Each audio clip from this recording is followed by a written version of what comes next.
আমি 100 কোটি টাকা চ্যালেঞ্জ করলাম, যদি একটা হাদিস দেখাতে পারে। আজকে আমি আসতেছি আপনাদের সিলেটে, একজন আমার হোয়াটসঅ্যাপে পাঠাইছে, এক বাটপার লোক টোক নাই সামনে, ফর্দা একটা পিছনে টাঙ্গায় নিজের রুমের ভিতরে 100 কোটি টাকা চ্যালেঞ্জ দিতেছে ভাইরাল হওয়ার জন্য। সবে বারাত আর হালুয়া রুটি, সবে বারাত যদি নামাজ আছে প্রমাণ করতে পারে তারে 100 কোটি টাকা দিব। তুই রুমের ভিতরে ভিডিও করস মোবাইল দিয়া, আর হ্যাঁ চ্যালেঞ্জ দে 100 কোটি টিয়া। ভাত খাই তো ভাত খায় না, হ্যাঁ বলে সবে বারাত প্রমাণ দিতার লেভেলে 100 কোটি টাকা দিব। এই কাঠমোল্লা, 100 কোটি টিয়া না, তোর 100 কোটি টাকা তুই আমারে দিতে হবে না।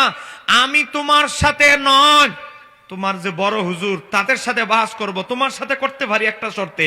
তোমাদের আহলে হাদিস আব্দুর রাজ্জাক বিন ইউসুফ, মুজাফফর বিন মহসিন, আসাদুল্লাহ গালিব, জড়বত বড় বড় আহলে হাদিসরা আছে, তারা যদি বলে এ আমাদের প্রতিনিধি, হ্যাঁ ফাঁস করলে আমরা ফাঁস, হ্যাঁ পরাজিত হলে আমরা পরাজিত, হ্যাঁ জয়ী হলে আমরা জয়ী, তাহলে তুমি কাঠমোল্লার সাথে সবে বরাত নিয়ে আমি বাহাসে বসবো।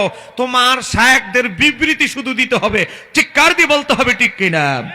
আমি সিলেটে এখন আপনাদের মৌলভীবাজারে ঘোষণা দিচ্ছি, নিজের যদি হালাল দাদা প্রমাণ করে থাকো, প্রমাণ করতে চাও, হালাল দাদা দাবি করে থাকো, আসো মুফতি শহীদুল্লাহ বাহাদুরের সাথে আমি প্রমাণ করে দিব শবে বরাতের কথা কোরআনেও আছে, সহিহ হাদিসও আছে, চার মাযহাবী ইমামেও আছে, সাহাবীরা পালন করছে, তাবিরাও পালন করছে। চিৎকার দিয়ে বলতে হবে ঠিক কিনা।